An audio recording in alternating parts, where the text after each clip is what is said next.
obrigado a todos nesse encontro quinzenal que a gente tem a cada 2 semanas para discutir esses tópicos importantes na hematologia. E esse a gente teve uma aula geral de falência medular, uma de doenças mieloproliferativas, né? Um cenário quando a doença funciona de menos, quando a medula óssea funciona demais. E aqui a gente vai falar um pouco sobre um diagnóstico que talvez seja um dos mais difíceis na hematologia. Vocês vão entender no final dessa meia hora, 40 minutos, o porquê que ele é difícil, e eu vou falar não só do ponto de vista diagnóstico, mas também do ponto de vista de conduta e tratamento. E vocês vão entender por quê. Para quem, obviamente, faz bastante, né, esse tipo de problema, não é tão complexo, mas eu entendo que para quem não é um hematologista que tem uma dedicação maior à síndrome mielodisplásica, pode parecer uma coisa de louco. Mas tem um racional por trás, tem uma lógica. E é isso que eu quero passar para vocês nas próximas meia hora. Então a gente está falando aqui de um problema da medula óssea, e como eu mostrei para vocês no slide na primeira aula, que a medula óssea ela tem uma característica, ela tem um aspecto. Isso aqui do lado esquerdo, uma medula óssea sadia, uma medula óssea que tem células, você vê aqui no roxo, e do lado direito uma medula óssea sem células, é tudo branco aqui. Isso aqui é tudo gordura, tecido adiposo, na verdade. Então, quando a célula some, o tecido adiposo, a gordura, ela aparece.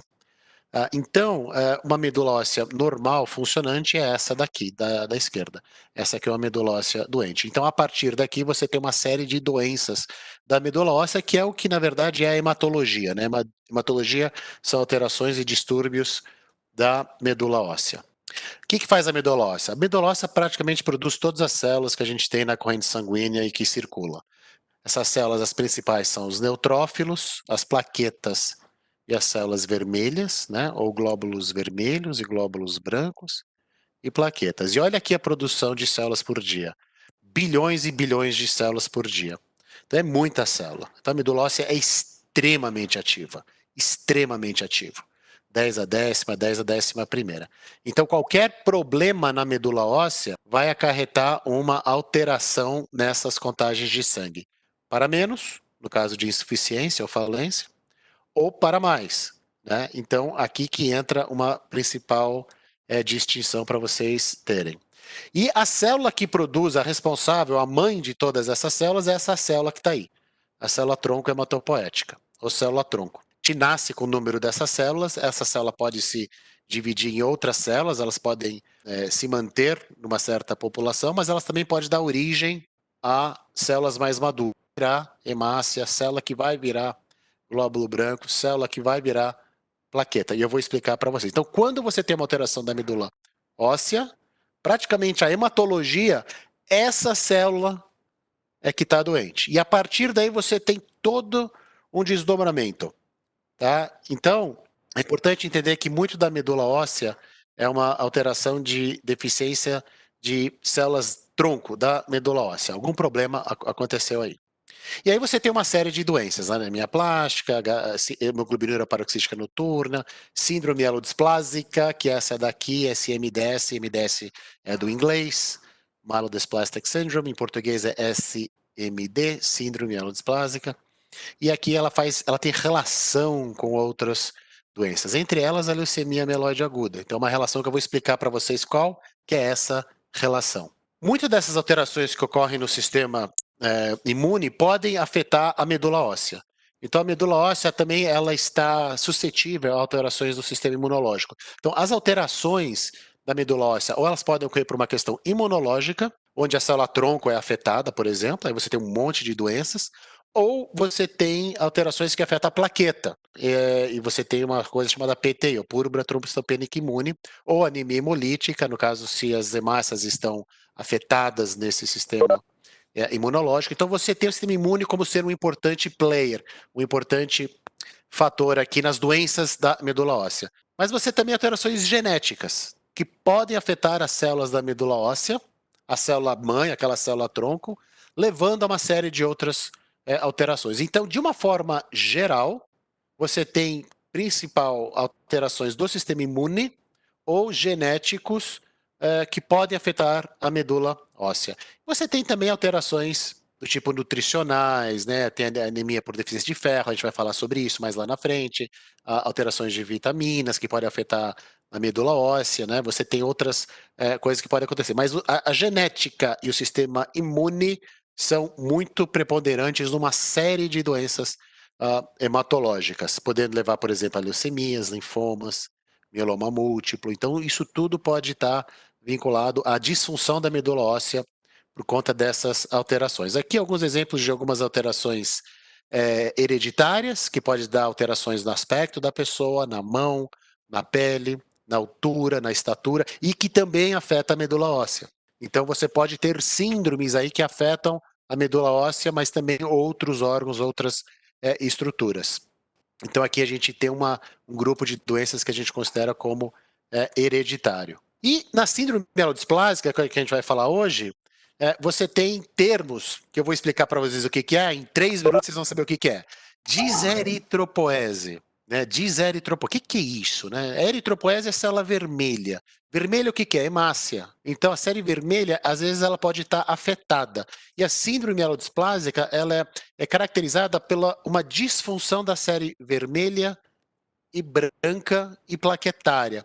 Então, quando você tem uma disfunção da produção das células, a gente usa esses termos, diseritropoese. Esse poese é produção de célula vermelha. Diséritro é que ela está alterada. Muito desses termos que a gente ouve é do latim, é do grego, então são termos, são partes dessas palavras que são de origem de línguas antigas. E aqui descrito nessa caixinha uma série de alterações que eu vou mostrar para vocês, tá? Mas não precisa ficar preocupado. Megaloblastoide, sideroblasto em anel, ring de inglês é anel, anisocitose, poiquilocitose, tá? Isso são alterações do formato, da forma dessas células. Isso pode acontecer também nas que dão origem às plaquetas. Megacariócitos dão origem às plaquetas. A plaqueta é o que a gente vê no sangue. Você faz hemograma, tá lá. Plaqueta 200 mil. Tá, mas essa plaqueta, ela veio de algum lugar. Ela veio dos megacariócitos. Megacariócitos aonde? Da medula. Então, a medula liberou essa plaqueta na corrente sanguínea.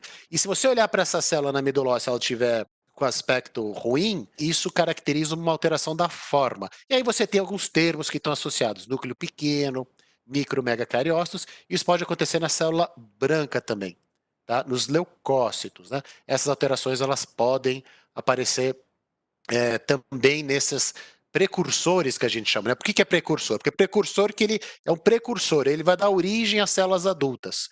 Então ele é um precursor. E se o precursor está doente, a célula adulta vai ficar doente. Você não tem como ter um precursor doente e uma célula adulta sadia. Isso não acontece. Tá? Isso é importante. Então eu vou explicar e vou mostrar isso para vocês. Então, o que é o formato? O que é a forma que eu estou falando? Isso aqui. Essa aqui é mieloblasto, promielócito, mielócito, metamelócito, banda, neutrófilo. Neutrófilo, essa célula da direita, é o que está na corrente sanguínea.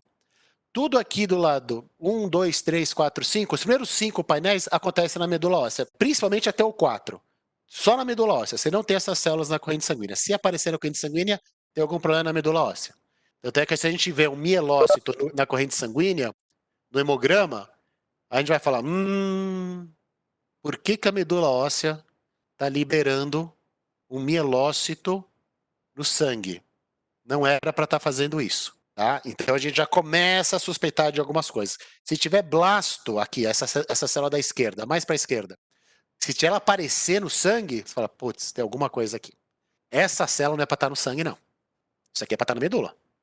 Tá? Então, você vê que o formatozinho delas é tudo direitinho, tudo bonitinho aqui. Isso acontece nos leucócitos e acontece também para a linhagem vermelha, pronormoblasto, normoblasto, basofílico, policromático, ortocromático, são termos, a gente dá nome para essas coisas. Elas não sabem que elas têm nome, entendeu? A gente tem que dar nome para poder classificar. E o reticulócito é aqui do lado direito. Então, esse reticulócito que vai dar origem às hemácias, hemácia que carrega sangue. Se você tiver pronormoblasto, essas células na corrente sanguínea, do lado esquerdo aqui, tem algum problema. A medula está doente. E o formatozinho tem que estar do jeito que está aqui. Né? Se eu for na medula óssea e pesquisar essas células, elas vão ter que ter esse formato bonitinho aqui. Eu vou te mostrar o que não é bonitinho, porque vocês vão ter o comparador. Então, no sangue, se eu pegar vocês aí que estão assistindo, faz hemograma completo. Aí eu vou lá no laboratório. Aí vai lá. Se você pegar o teu sangue e colocar numa lâmina, você vai ver isso aqui, ó. É isso aqui que você vai ver. Esses vermelhos é hemácia, é vermelho, né, glóbulos vermelhos. Essa célula aqui, que tem 3 núcleos, é um neutrófilo. Essa célula aqui é mais ovaladinho, né? É linfócito. Esse negocinho aqui, que parece uma célula, parece uma sujeirinha, é plaqueta. Isso aqui é plaqueta. E aí a máquina conta isso daí. Então, isso aqui é bonitinho. Você não tem células precursoras aqui, você não tem células jovens aqui, você tem células adultas, uma de cada, hemácia, plaqueta, linfócito, neutrófilo. E aí eles vão contar e vão soltar aí um resultado de hemograma. Qual que é o problema de você ter uma alteração na função ou no número dessas células? Sintoma. Problema. Quais são os problemas? São 3, praticamente. Se tiver uma queda das hemácias, ou glóbulos vermelhos, vai ter anemia. Tudo bem, mas e daí? Não, anemia, as hemácias, os glóbulos vermelhos carregam oxigênio. Tá, mas e daí? Oxigênio, tá chegando menos oxigênio no músculo. No fêmur, tá chegando menos oxigênio para o coração, tá chegando menos oxigênio para os músculos da perna, tá chegando menos oxigênio para o intestino. Mas e daí? E daí que essas estruturas vão começar a sofrer. Elas precisam de oxigênio para funcionar. E aí vai começar a ter cansaço, falta de ar, dor de cabeça. O corpo vai começar a sentir essa falta de oxigênio. Aí a pessoa fica sintomática. Tá bom. Glóbulos brancos. Tá, glóbulos brancos é responsável pela nossa defesa. Nosso primeiro células que fazem defesa é glóbulo branco. Quando a gente é atacado por um germe e tal, é glóbulo branco. Tá bom, mas e aí? Se cair o glóbulo branco, o que tem? Nossa defesa diminui. Nossa capacidade de nos defender. Tá, mas e daí? Não, e daí que a gente fica mais suscetível à infecção. E infecção não é legal. Então você fica mais em risco. Tá, e plaqueta? Plaqueta, que é a terceira, a plaqueta é responsável pela coagulação. Você corta o papel, você corta uma faca, alguma coisa, você vai começar a sangrar. A plaqueta é a primeira célula que vai lá e vai tentar estancar isso aí. Se a plaqueta estiver baixa, a pessoa vai começar a sangrar e não vai parar de sangrar. Entendeu? Até estancar. Então, plaqueta baixa causa sangramento. Tá? Então, essas manifestações são as que a gente vê na queda dessa contagem de sangue, ou numérica ou qualitativa, ou funcional. Aí começa a sangrar, pode ser um sangramento espontâneo, se a queda for muito acentuada, for muito, muito baixo, a pessoa começa a sangrar na gengiva. Gengiva costuma ser um dos principais, assim. Ou se é mulher que está em idade reprodutiva, na menstruação, pode ser uma menstruação mais forte, com uma duração maior de dias, com uma quantidade maior, por exemplo. Ou se a pessoa esbarra, aquelas que esbarram e faz um baita de um roxo, isso já pode ser uma indicação de que a plaqueta está baixa. E a questão da anemia e da infecção que eu falei para vocês. E tudo isso, olha aqui a célula-mãe aqui, ó, aqui do lado esquerdo. Essa célula pode gerar outras células-mãe. Então ela pode virar outras células-mãe ou ela pode dar origem a células adultas. Então, essa célula super importante que pode ficar doente nas doenças hematológicas, ela dá origem, olha quantas células vão começar a abrir, como se fosse uma árvore que vai abrindo os galhos e os ganchos, os galhos, né? Então isso vai dando origem a todas as outras células aqui, ó. Olha aqui do lado direito, linfócito, linfócito T, linfócito B, eritrócito, que é glóbulo vermelho, plaqueta, eosinófilo, neutrófilo, basófilo, monócito, macrófago, né? Então um monte de células que vem de uma célula, olha que coisa. Tá? Então, se você tem uma doença aqui, todo o resto vai acabar tendo problema. Qual que é a dificuldade da mielodisplasia? A mielodisplasia é uma doença heterogênea. Né? Você tem vários tipos e subtipos e várias manifestações de diferentes graus. Tá? Eu vou explicar isso para vocês. Então, mas o que caracteriza? Duas coisas. Primeiro, a medula não consegue produzir a quantidade de uma forma suficiente para suprir o organismo. Tá? O organismo precisa de uma quantidade de plaqueta, de leucócito para se proteger, para estancar a hemorragia, para oxigenar os tecidos. Então a medula é responsável, ela tem que produzir essa quantidade para com que os órgãos sintam que eles estão sendo supridos com essas células que eles precisam. O cérebro, principalmente, o cérebro é super ativo. Então, existe uma ineficiência da hematopoese. Hematopoese nada mais é do que produção de sangue. Então, existe uma ineficiência da produção de sangue. Dois, na mielodisplasia, você tem um déficit, em casos mais avançados, da maturação, ou seja, aquela célula bonitinha que nasce na medula, que vai ficando, né, que vai maturando, é aquilo que eu mostrei para você, ó, que vai virando uma, que vai virando outra, que vai maturando, que vai ficando adulta, que vai dar origem às células adultas. Você tem um bloqueio aqui, em alguns níveis, e aí vai não conseguindo virar adulta essas células. Esse é o segundo problema. Uma medula que não consegue produzir de uma forma adequada o que o organismo precisa, tá? E um déficit, um bloqueio, um retardo dessa maturação. Quando é que a pessoa fica sintomática? Depende. Depende, não tem um número mágico. Mas a maioria das pessoas costuma ficar sintomática quando a hemoglobina cai em torno de 8. Se é uma queda mais crônica, às vezes a pessoa aguenta um pouco mais, ela demora para ficar mais sintomática, porque o organismo passa a compensar. Né? Se eu cair com a hemoglobina de 12 para 8 em um dia, eu vou sentir total. Mas se uma pessoa cair de 12 de hemoglobina para 8 em 6 meses, dá tempo do organismo começar a se acostumar. Então, se é uma queda crônica, a pessoa às vezes pode aguentar até níveis mais baixos de hemoglobina sem grandes sintomas. A não ser que você depois pergunte para a pessoa: você sente alguma coisa? Não. Tua hemoglobina está baixa. Mas uns 2, mas é 2 meses eu lembro que eu fui na academia, eu já estava sentindo falta de ar, e a pessoa começa a lembrar. Às vezes a pessoa nem percebe que ele ou ela tem já sintomas, né? Porque a coisa vai atribuindo a outras coisas. Neutrófilo, geralmente, problema quando cai abaixo de 500, né? Principalmente quando cai abaixo de 200. Né? Normal, a gente tem entre 4, 5, 3 a 4, 5 mil neutrófilos, né? Então precisa cair bem para a pessoa ter problema. E plaqueta abaixo de 10 mil, abaixo de 20 mil, né? Ou 10 mil. 10 mil é onde a gente transfunde, porque a pessoa tem um risco maior. Mas quando começa a cair abaixo de 20 mil, 30 ou 20 mil, a pessoa já pode começar a ter alguns sintomas. Olha quanta. E a gente tem 200, 300, 400 mil plaquetas normalmente. Olha quanta plaqueta que a gente tem. Quer dizer, mesmo se cair para 70 mil, a chance da pessoa ter algum problema é muito pequeno. Praticamente inexiste. É só quando cai nesses níveis que a consequência ela existe. Então, o que a gente acaba fazendo? Se uma pessoa está muito anêmica por conta da síndrome mielodisplásica, a gente transfunde ou tenta algumas outras medidas que eu vou falar para vocês. Em caso de infecção, trata com antibiótico. Em caso de sangramento por causa de plaqueta baixa, a gente transfunde plaqueta. É uma doença que é relativamente rara, 3,5 casos por 100 mil habitantes, então não é tão comum que nem outras doenças, né, da oncologia, né, mama, cólon, próstata, mas é uma doença da hematologia que a gente vê principalmente em pacientes de mais idade, sexta, sétima, oitava década de vida. Tá? É muito raro você ter mielodisplasia em criança, muito raro, adolescente, muito raro. Se tiver, você pensa em algumas possibilidades aí que eu vou falar para vocês quais são. Geralmente, pacientes com 60, 70, 80 anos de idade. Então, é uma doença do avançar da idade. Olha aqui, isso é a forma gráfica. Ó. Olha como é que é raro em pacientes jovens.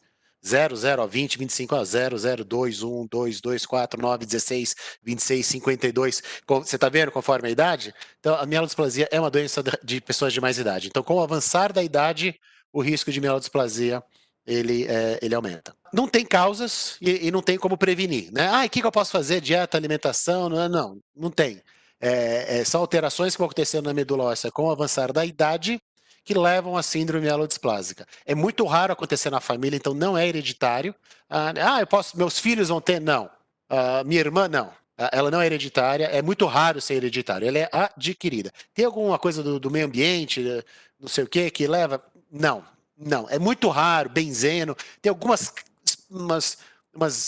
associações muito específicas, a esmagadora maioria não tem nada do meio ambiente. Agora, pacientes que fizeram quimioterapia ou radioterapia prévio, aí pode. Aí são tratamentos que a pessoa teve que fazer num determinado momento da vida, por causa de uma outra alteração, tipo um linfoma com 15 anos de idade, por exemplo. Tratou, tal, e com 25, 10 anos depois, às vezes pode aparecer uma síndrome mielodisplásica. Mas aí é secundária.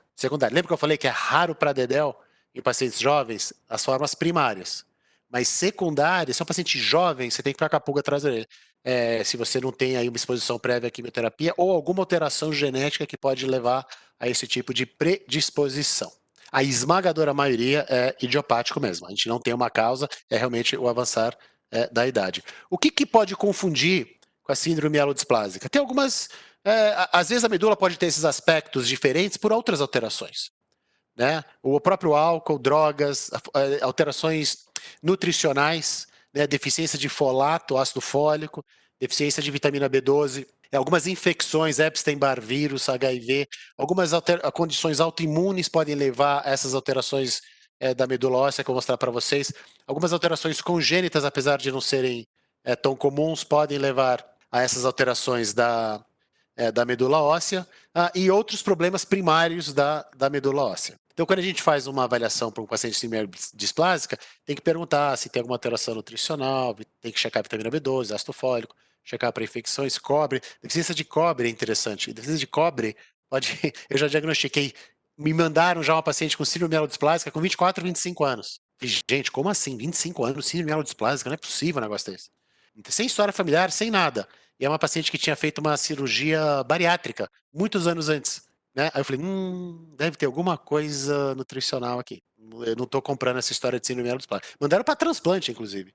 Aí eu falei, olha, vamos checar o teu cobre, vamos checar um monte de coisa, vitamina, tudo, cobre lá embaixo, lá embaixo. A gente repôs cobre, resolveu a síndrome mielodisplásica dela. Então, assim, então essas histórias elas são anedotais, mas elas são importantes porque existem outras coisas que podem levar a essas alterações. O aspecto da forma dessas células da medula óssea, elas são vistas na avaliação de medula óssea, biópsia de medula óssea. A medula óssea está dentro do osso, então para chegar na medula óssea você tem que passar pelo osso. Anestesia, lógico, né? Às vezes com sedação, e você vê uma agulha e pega uma amostra aqui. E tira, manda para o laboratório. O que você vai ver no laboratório? Bom, as células que eram para estar na medula óssea. Que células que eram para estar na medula óssea? Mieloblasto, promielócito, mielócito, metamelócito, tal. Então, essas células têm que estar assim, bonitinhas.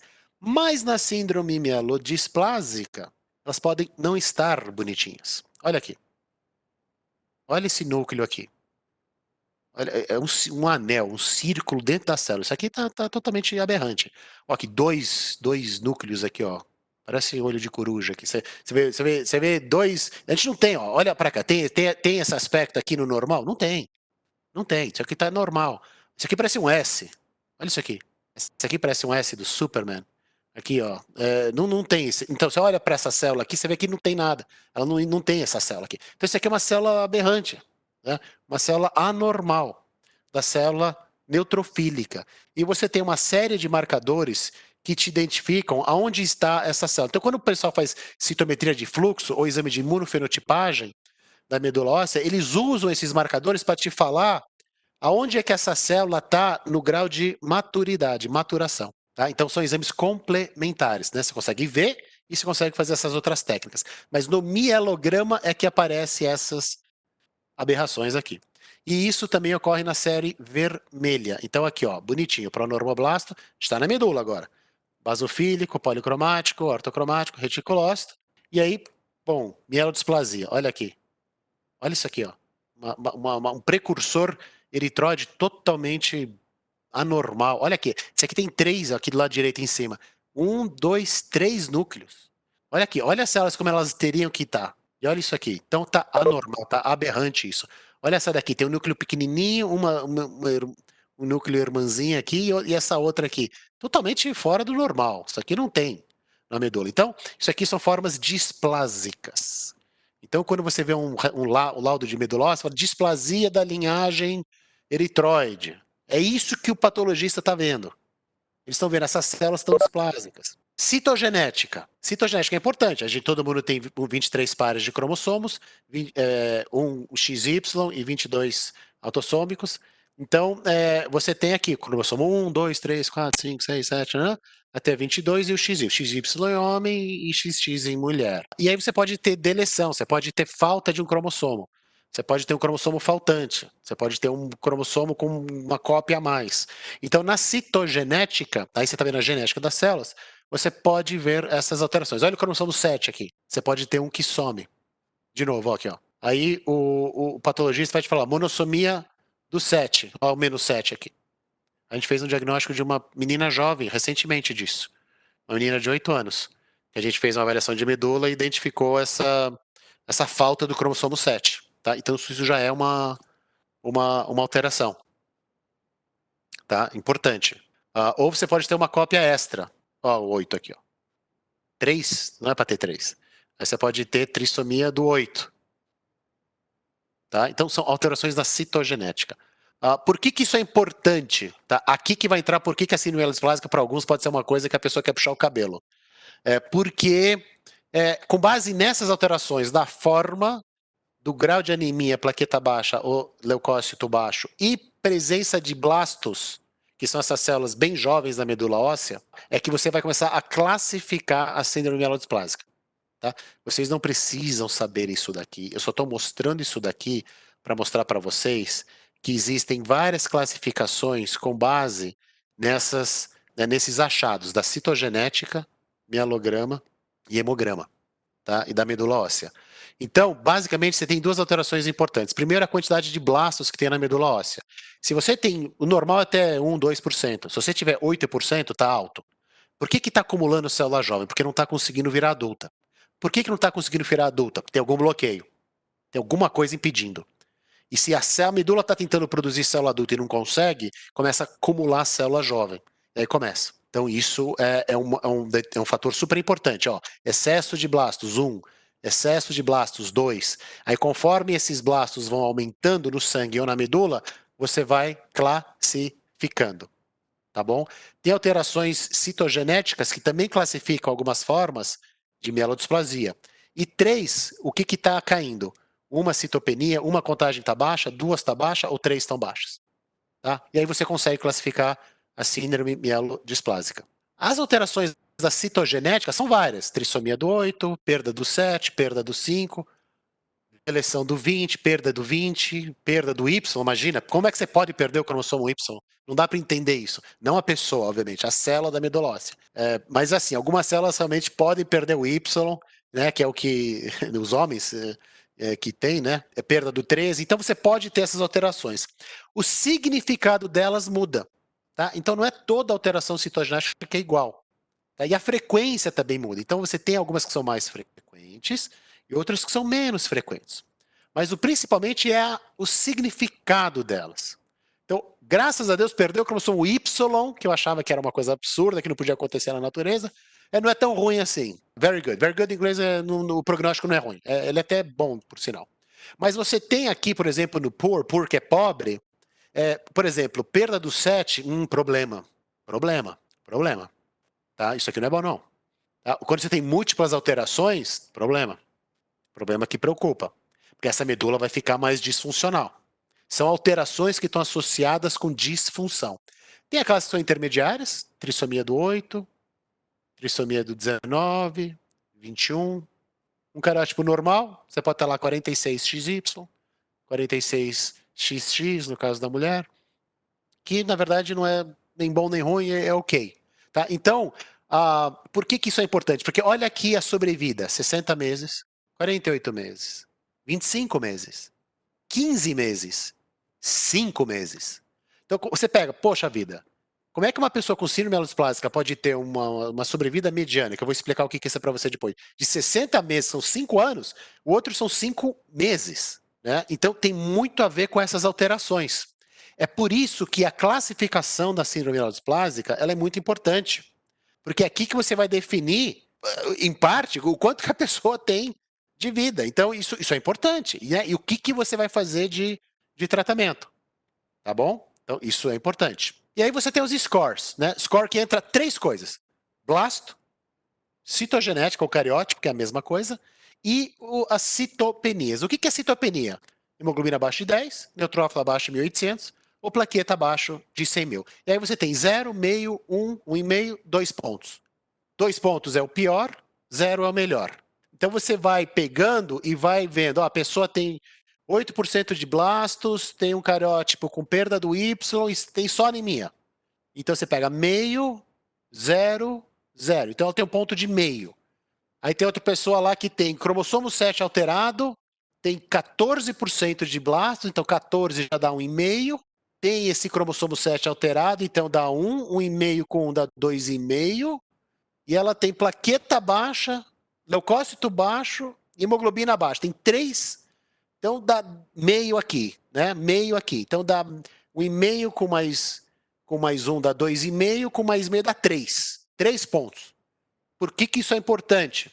Porque dependendo dos pontos, a sobrevida da pessoa pode ser melhor ou pior. Olha em azulzinho aqui, alguém que tem pouco ponto, e olhe em amarelo aqui quem tem muito ponto.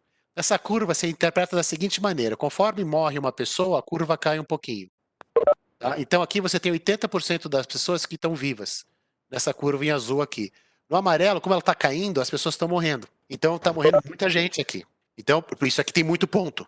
Então, conforme você vai colocando esses pontos, com base na citogenética, no blastos e na queda das contagens de sangue, você tem calculadoras no aplicativo, quer dizer, não é uma coisa que você precisa decorar, mas você vai colocando isso no score, e isso determina muito. É por isso que tem gente com síndrome mielodisplásica que você não faz nada, porque a pessoa vai muito bem, ou tem que fazer quase nada. E tem gente com síndrome mielodisplásica que a gente está transplantando no mês seguinte. Você fala, pô, como é que pode ter a mesma doença, mesmo diagnóstico, e um faz uma coisa, o outro faz uma coisa totalmente diferente? Não dá para entender isso. Então, essa heterogeneidade. Lembra que eu falei que a síndrome mielodisplásica é heterogênea? É muito heterogênea. É por isso que não dá para ficar comparando figurinha na piscina do clube. Ah, você tem síndrome. Ah, o fulano tem síndrome mielodisplásica. Ah, ele tem síndrome mielodisplásica. Ah, mas o meu foi para. Mas o meu não falou de transplante. Mas por que transplantou o teu médico? Mas esse médico não deve. Aí começa, entendeu? Então, assim, então ela é heterogênea. Ela tem uma heterogeneidade muito grande. Então, por isso que é importante pegar essas informações boas e fazer esse score. E esses scores são revisados, já tem o IPSS. O IPSS é o nome, né? Não importa. Podia ser borboleta, o nome do score. Borboleta R, não importa. Revisado. Né? E aqui tem a queda, quanto que caiu de hemoglobina, quanto que caiu de plaqueta e quanto que caiu de neutrófilo. Então, ele é um aperfeiçoamento do anterior, né? Que só quer saber se caiu uma ou duas ou três linhagens. Aqui quer saber quanto caiu, para quanto que caiu a plaqueta. Abaixo de 100 mil, entre 50 e 100 mil ou abaixo de 50 mil. Você vê que vai pontuando mais. Então, quanto mais cair, mais ponto. Né? E aí você constrói os blastos e citogenética continuam a mesma. Né? E aí você constrói essas curvas, quem acaba tendo uma sobrevida maior ou menor. E aí o risco, risco muito baixo, baixo, intermediário, alto e muito alto. E aqui, ó, 0 pontos, 0 a 1,5, muito baixo, 2 a 3, baixo, intermediário 3,5 a 4,5, alto 5, 6, muito alto, acima de 6. Sobrevida, olha como é que muda, 8 anos, 5 anos, 3 anos, 1 ano e meio, 0,8 anos, menos de um ano. Então, e a propensão dessa pessoa a desenvolver leucemia, você vê que é muito baixo em pacientes com risco baixo, e conforme vai aumentando os pontos e vai aumentando o risco da síndrome mielodisplásica, maior o risco da pessoa desenvolver leucemia mieloide aguda, que é o que a grande maioria dos pacientes tem medo. E o médico não gosta, obviamente. Então, o risco e os pontos são fundamentais. Então, tem que construir esses pontos. E aí, com base nisso, né, que você vai decidir se é um risco baixo, muito baixo, ou intermediário, ou se é um risco alto ou muito alto. E isso vai definir se você vai transplantar ou não, por exemplo. Então, se é um paciente de risco alto ou muito alto, aí você tem que transplantar se é um paciente elegível. Se ele tem idade para transplante, se ele tem um doador, se ele não tem nenhuma outra doença muito grave, muito séria, você transplanta. Ou se é um paciente não elegível, aí faz terapia com agente hipometilante. Você tem dois no mundo, né? Que é o Vidasa e a decitabina. Aí você não vai transplantar. Ou você pode usar o Vidasa para eventualmente transplantar, mas aí num paciente elegível. Se é um paciente não elegível, 84 anos. Você não vai transplantar uma paciente de 84 anos. Então aí tem que ser 5-azacitidina, que é o Vidasa, e faz, né, 60% dos pacientes vão responder. Tá? Se é um paciente com risco baixo ou muito baixo, como a sobrevida é boa, você não quer transplantar o paciente. Né? Se ele tem anemia, você pode fazer PREX, você pode fazer outras, estimular essa medula óssea, transfusão periódica, terapia imunossupressora pode ser uma opção, dependendo do paciente. Se é um paciente com neutropenia, você pode fazer granuloquina, que você estimula a medula a produzir neutrófilos, os pacientes tendem a responder. Tá? Você pode fazer os dois, né? Um pouco de EPREX, um pouco de EPREX é eritropoetina, que estimula a medula óssea, pode fazer a combinação. Tá? Às vezes até o hormônio masculino também é utilizado, né? Nesses cenários. E aí, com base na citogenética, são pacientes com anemia a risco baixo, você tem alguns agentes, por exemplo, se tem alteração do cromossomo 5, você pode fazer uma droga chamada lenalidomida. Então, tem algumas opções aqui para risco baixo, mas não é transplante. e não é o Vidasa nem a decitabina. E para plaqueta baixa tem algumas outras opções também.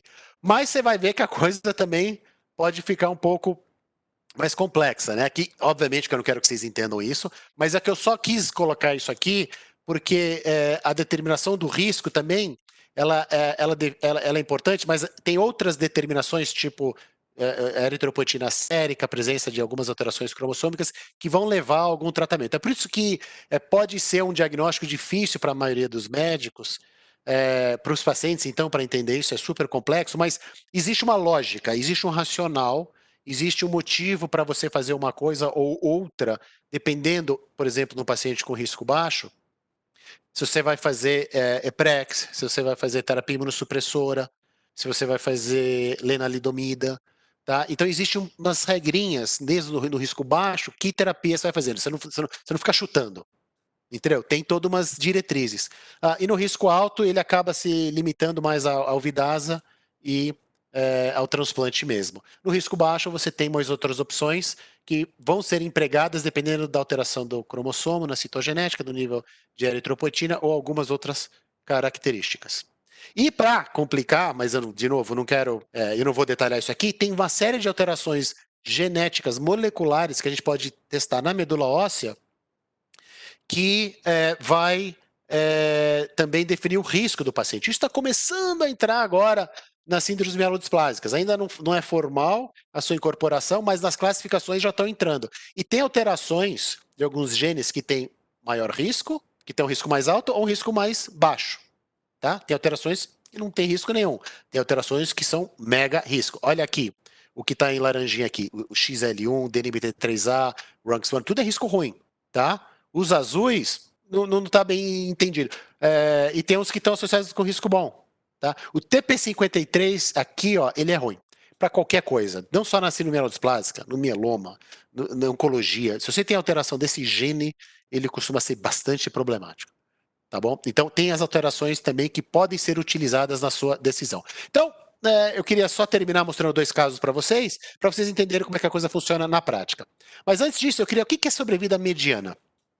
Eu usei esse termo e eu falei que eu ia explicar para vocês depois. Sobrevida mediana é quando, em que momento 50% dos pacientes vão estar vivos. Obviamente que 50% dos pacientes estão vivos, 50% não estão vivos. Óbvio.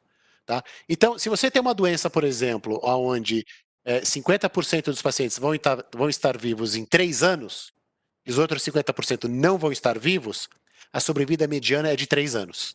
É isso que é. Se existe uma doença em que 50% dos pacientes estão vivos em 6 meses, e os outros 50% não estão vivos, né, morreram, em 6 meses, a sobrevida mediana é 6 meses. Tá? Quer dizer, esse tempo, pode ser 6 meses, 3 anos, 2 anos, ele é o tempo em que metade das pessoas vão estar vivas e a outra metade não vão estar vivas. Então, esse é um termo importante. Então, só para terminar, com 2 exemplos para vocês. Paciente de 67 anos, eu já dei muito essa aula nos Estados Unidos, é por isso que está em inglês. 67 anos, que está um pouquinho tonta, né, no shopping, foi ver um médico, estava com fraqueza, falta de ar, nas últimas 8 semanas, e ela atribuiu isso ao fato de não estar exercitando. Estava um pouco anêmica, né, você vê, hemoglobina de 8,2, plaqueta 160 mil, o VCM, que é um parâmetro lá, 103, tá? E um leucócito branco de 5 mil, normal.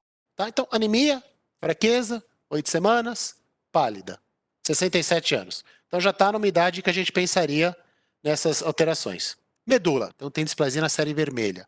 Blastos, aquelas células jovens, menos de 5%. Não tinha sideroblastos em anel, não se preocupa com isso.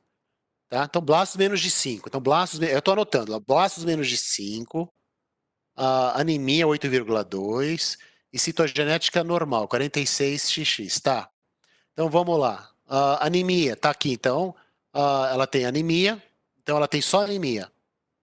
Unicitopenia, então ela tem só anemia. Tá? O blastos não estão. O blastos estão abaixo de 5%. Então ela tem isso daqui. Vamos ver mais ponto aqui. Ponto. Menos de 5%, então ela ganha 0. Cariótipo normal, ela ganha 0, ela tem uma citopenia.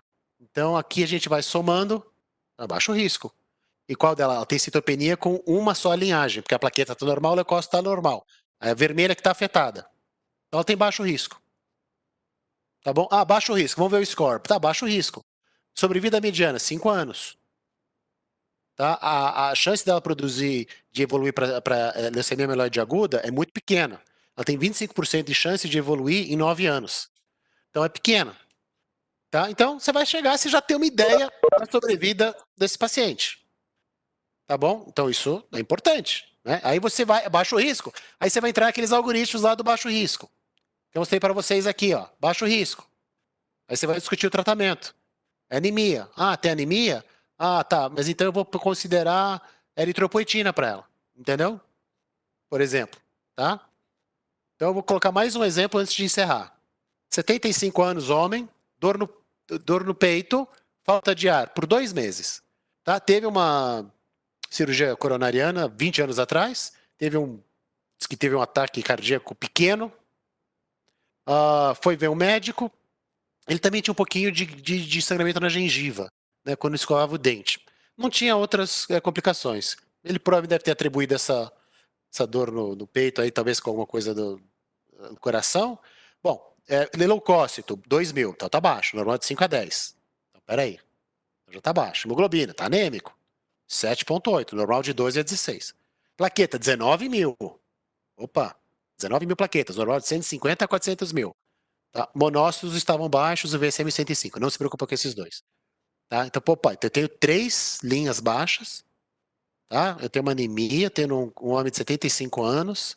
Vamos fazer a medula aí, ver o que está acontecendo. Tem displasia. Tem displasia na vermelha e na série plaquetária. Opa, 8% de blastos aqui. Então, o normal é até 3, 4%, até 5% no máximo. Então, 8%. O que está acumulando aqui blasto? Não está conseguindo ficar adulta. Citogenética, nossa senhora, menos Y mais 6, mais 8, me deu um monte de menos 7, tem um monte de coisa aqui. Isso aqui é complexo. Isso aqui é uma citogenética complexa. 3 ou mais alterações é considerado complexa. Falei, caramba. Então vamos lá, 75, 3 linhagens, citogenética complexa e blastos de 8%. Então, olha lá, multilinhagem, ó, blastos acima de 5%, então ele já está nesse RAEB2 aqui, RAEB1, desculpa, que está 8%, é de 5 a 9. Tá? Então aqui a coisa já está começando a ficar um pouco mais complicada. Vamos dar os pontos aqui. Blastos 8, então 8 está entre 5 e 10, então ele ganha meio aqui. Cariótipo, complexo, ó, 1 ponto. Ó, então meio, 1, e citopenias, ele tem 3. Então já dá mais meio. Então ele já tem um score de 2 aqui. E se a gente colocasse o nível de citopenia, ele daria no revisado um score mais alto ainda. Então ele tem o intermediário 2, ele tem anemia refratária com excesso de blastos. Então ele já está evoluindo aqui, ele já está no estágio mais avançado. Ó. Intermediário 2, ele tem uma sobrevida mediana de 1 ano. Né? E uma chance de 25% em 1 ano de ter leucemia mieloide aguda. Tá? E ele está chegando já no risco mais alto. Então, a gente coloca essas pontuações nesses scores para ter essa noção. Esse é um paciente que, se tiver condição de transplante, a gente ofereceria transplante. 75 anos já está numa idade mais avançada. Provavelmente tem que ir para um agente hipometilante ou alguma coisa. Então teria que discutir, ver o shape aí do paciente. Então é isso. Então esse é o score, né, que eu falei para vocês. Então é isso. Isso aqui é por isso que eu coloquei o título da aula como síndrome mielodisplásica, talvez uma das coisas mais difíceis, porque identificar essas alterações da forma, às vezes o médico patologista enxerga, outro não enxerga, um aprecia mais, outro aprecia menos. Então é uma coisa ainda que fica muito subjetiva. Tem uma série de alterações outras que podem influenciar no prognóstico. Então você tem uma doença com vários prognósticos, várias formas de tratar, né? Então você tem, então às vezes isso acaba ficando muito confuso para o paciente, né? Então fazer toda essa classificação. Só de lembrar que em grandes centros americanos já tem estudo mostrando que pacientes referidos com síndrome mielodisplásica para o MD Anderson, por exemplo, na hora que eles avaliavam, em uma porcentagem não tão trivial, viram que não era síndrome mielodisplásica. Então, por que um valorizou mais uma alteração, outro valorizou menos? Né? Então tem essas discordâncias. Então, às vezes, pode criar um pouco de confusão nesse sentido. Então, era isso que eu queria apresentar para vocês, Juliana. Eu passo para você, se o pessoal tiver perguntas. Mas acho que a gente conseguiu aí explicar aí bem como é essa síndrome mielodisplásica. Obrigada, Dr. Felipe, pela aula. Temos uma pergunta aqui no chat. É a seguinte: quando a SMD evolui para LMA, a indicação para TMO é imediata? Quando você tem um paciente que tem uma SMD que ele evoluiu para uma leucemia mieloide aguda, aí você tem que tratar como uma leucemia mieloide aguda, e aí o transplante ele acaba sendo a principal ferramenta aqui para curar. A única coisa que cura síndrome mielodisplásica é um transplante de medula óssea. A gente ainda não tem drogas ou tratamentos que conseguem curar a, a, a síndrome mielodisplásica. O transplante ele cura, só que o transplante não é acessível para todo mundo, porque, é o que eu te falei, ele geralmente ocorre em pacientes de mais idade, né, com 70, 80, 90 anos de vida. Então a gente não consegue, muitas vezes, até por conta da idade da pessoa, ou outras condições de saúde, oferecer o transplante de medula óssea. A gente sempre pensa e prioriza o transplante como uma forma de tratamento, mas às vezes, por conta do próprio paciente, a gente não consegue. E se você não consegue tratar com uma leucemia mieloide aguda, com uma quimioterapia muito intensa, também por conta da idade e por conta que no paciente não é elegível a transplante, as terapias com vidasa ou decitabina acaba sendo o tratamento padrão e, mais recentemente, associando com venetoclax, né, que é uma droga que é aprovada em leucemia mieloide aguda em pacientes de mais idade, idosos que não têm condições físicas, clínicas de aguentar uma terapia de mais intensidade. Ó, a gente tem uma outra pergunta aqui bem legal. Qual a média de sobrevida para os indicados ao transplante? Depende. Depende de como é que o paciente entrou no transplante. Tem pacientes com síndrome mielodisplásica, por exemplo, que você faz um tratamento com vidasa, que é o que a gente acaba fazendo muitas vezes, até para ganhar tempo, até coordenar todo o transplante, e não teve resposta nenhuma. Muito pelo contrário, a doença progrediu. Então, aí o paciente pode ir para o transplante, mas ele vai em condições menos favoráveis. Tem pacientes que têm uma mega resposta, né? Depois de 2, 3, 4 ciclos de vidasa, e aí a condição na qual o paciente entra do ponto de vista da biologia da doença, ela é mais favorável. E também tem a questão de que pacientes que vão para transplante com síndrome mielodisplásica, eles têm fatores de riscos distintos. Então, se é um paciente que tem uma mutação daquele gene TP53, por exemplo, mesmo o transplante não é grandes coisas, tá? Então, isso são fatores da biologia da doença e às vezes do próprio paciente, como ele respondeu ou não a tratamentos em preparação para o transplante, que vão definir o resultado pós-transplante. Então, muito que acontece no pós está definido do que aconteceu antes, né? Como o paciente entrou para o transplante. Tá. A gente tem 3 minutinhos ainda. Tem uma outra pergunta. Como é a tomada de decisão quando o paciente evolui de SMD para leucemia? Transplante ou resgate? Então, depende. As transformações é uma pergunta interessante, que complementa um pouco a anterior. As transformações, na verdade, quando a pessoa sai da síndrome mielodisplásica e avança para a leucemia mieloide aguda, na verdade, é um pouco artificial. Por quê? A gente usava 30% de blastos na medula óssea como o critério para falar que esse paciente tem leucemia mieloide aguda. Caiu para 20, né? Vamos classificações. Então, o cara tem 19% de blastos ou 22% de blastos, um ele tem síndrome mielodisplásica, no outro ele tem uma leucemia mieloide aguda. Então é um pouco artificial nesse sentido, mas geralmente um paciente que tem leucemia mieloide aguda que vem de uma síndrome mielodisplásica é uma coisa mais arrastada, né? Diferente daquela síndrome na leucemia mieloide aguda que acontece de novo, onde explode o número de blastos, vai para 60%. Né? A síndrome mielodisplásica não costuma ser assim, ela vai aumentando aos poucos, ela vai indo, vai indo, vai indo. Então, dessa forma, você tem um tempo para conseguir controlar essa doença, tratar de algumas formas e tentar colocar o paciente em condições para transplante de medula óssea, se ele for elegível. Se ele não for elegível, aí você está um pouco amarrado, no sentido de que você vai ter que fazer tratamento medicamentoso que não são considerados curativos.